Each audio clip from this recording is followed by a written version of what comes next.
The Disappearance of Amy Wroe Bechtel, Lander, Wyoming, July 1997. Amy Wroe Bechtel, age 24, lived in Lander, Wyoming with her husband Steve.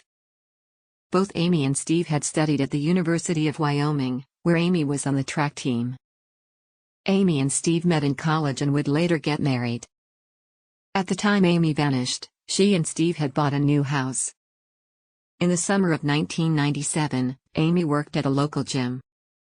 On the morning of July 24, Amy taught a class at the gym and various other tasks related to the new house, while Steve was going rock climbing with friends.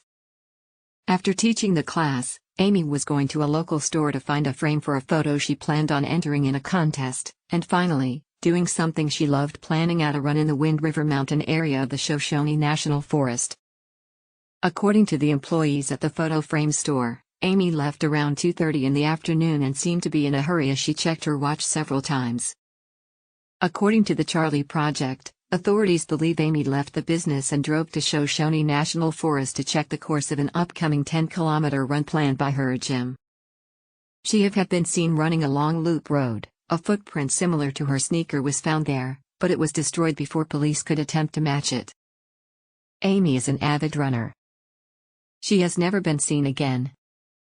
The police know that Amy made it to the forest because her car was parked on the Loop Road. Amy left her keys in the car, along with her to-do list. Amy's wallet was missing from her car. Steve, Amy's husband, got home from his rock climbing day at about 4:30 in the afternoon. Amy wasn't home, but Steve wasn't worried right away. However, as the evening wore on and Amy still wasn't home, and after asking several of the couple's friends, he decided to call the police at around 10:30. Steve brought on some controversy when making his 911 call when he said something to the effect of, "Hi, I have a missing person, do you have an extra?" According to the prosecutor's podcast. The search for Amy ramped up right away, with people going out in the middle of the night to look for her. There ended up being around 100 volunteers and the search area would expand to around 30 miles.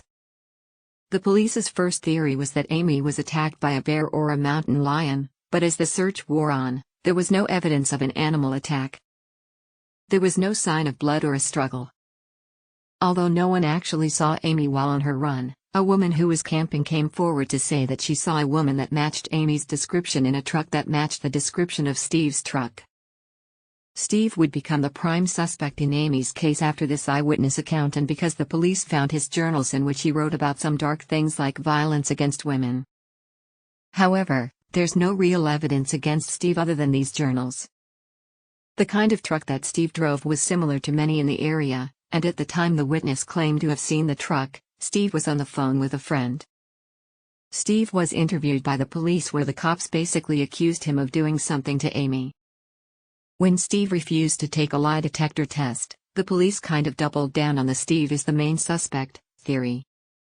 Amy's family never had any problem with Steve until after Amy vanished, then they recalled some things about Steve that rubbed them the wrong way, such as talking down to her. Although it's hard to know if seeing Steve's journals made them see him in a new light or if Amy's family always felt that way. For his part, Steve always felt that the police focused on him because he was the husband and there weren't any good suspects at the time. Years later though, a man named Dale Wayne Eaton became a possible suspect because Eaton was believed to have killed people in several states. He was known as the Great Basin Killer, and supposedly killed 9 women between 1993 and 1997. Eaton was apparently known to be in Wyoming at the time Amy vanished.